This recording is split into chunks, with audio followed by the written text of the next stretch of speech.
This video is a part of a crystal series that I am doing specifically for my subscribers and customers of my online crystal shop who are just looking for a little bit more guidance in using their crystals and understanding the best ways to incorporate them into your spiritual practices. So if that's something that interests you, please be sure to subscribe to my channel and check out my crystals playlist. I'll link it down in the description box below. Baby, I've been going nowhere lately. It's time to start all over and go for it. What can I do when a million things are running through? Million things I can't undo.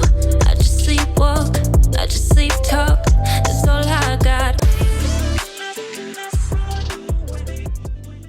I want to preface this by saying that the things that I'm going to talk about are simply my own beliefs. It's my opinion, it's my belief, and it's what has worked for me. And so, I've been using crystals and working with crystals for more than 5 years now, and I've gone through my fair share of healing periods of my life, trying to get through grief, trying to get through loss, through trauma, through a lot of things. And when it comes to crystals, the work really is in here. The work really begins with you.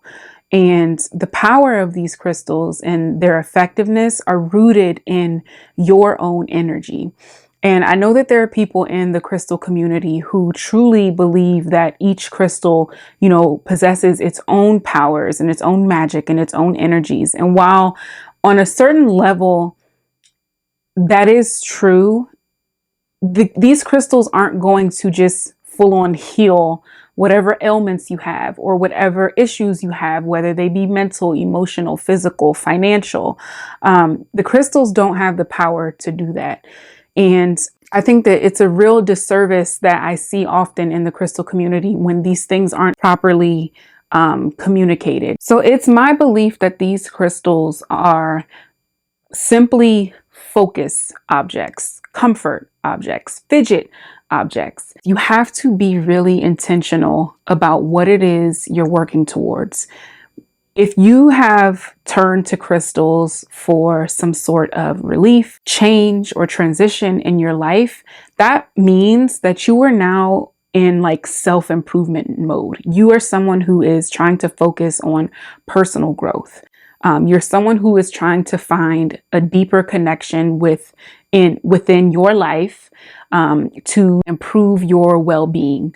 There first has to be an acknowledgement that improvement comes when you do the work. And when I mean do the work, I mean educating yourself on whatever issue it is that you're facing, reaching out and finding a community to support you through that, reaching out and getting professional help in whatever way you need. So say, for instance, this is a crystal, this is apatite. I'm often drawn to apatite in times where I know I'm going to be doing a lot of speaking, where I want to communicate, clearly and thoroughly.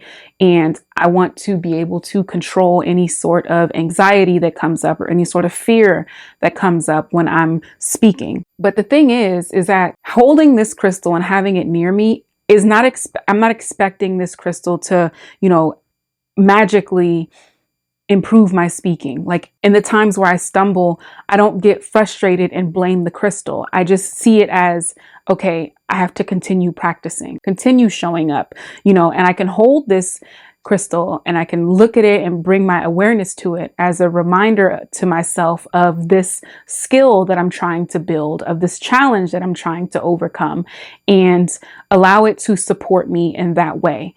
That's very different from expecting this crystal to change or improve how I present myself, my confidence, how I speak on its own without actually doing the work. There are ways that you can set intentions, and this is when you really get into improving your spirit. You can light candles, you can journal, you can do crystal grids, you can do all sort of different rituals around improving your speaking. I'm just using this as an example.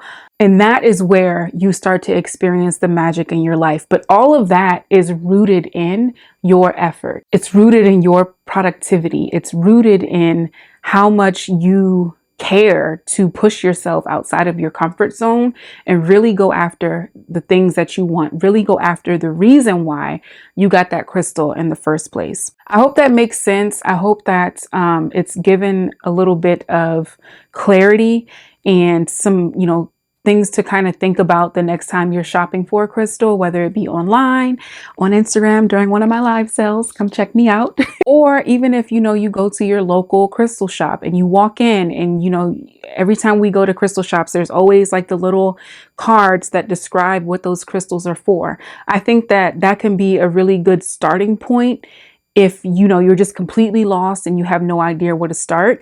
But don't base the outcome of what it is you're trying to improve on that description alone.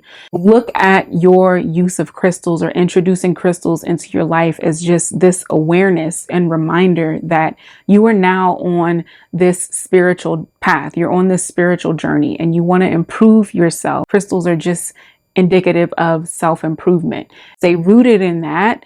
Keep your awareness in that, and you understand what it is you want to fix, why you want to fix it, why you want to improve, and allow these crystals to just be there to support you, to, allow them to be mood boosters, allow them to be these beautiful, pieces of earth candy that you look at and that you admire. Just don't set an expectation that this crystal is going to come into your life and heal, because I think when you do that, that's when your self-improvement can really be jeopardized, because you have this expectation, and when you don't see the result or you don't see that magic happen, you either throw the crystals out or you tuck them in a box under your bed and you just give up on your spiritual journey, your self-improvement journey. As far as seeing real life change happen for you, that is something that only you have the power to have.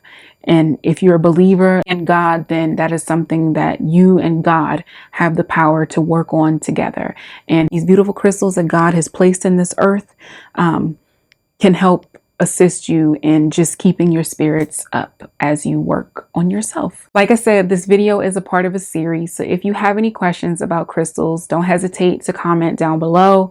I'm here to not only share my spiritual journey, because trust me, you guys, I'm still learning as I'm moving through, my personal development and my spiritual growth.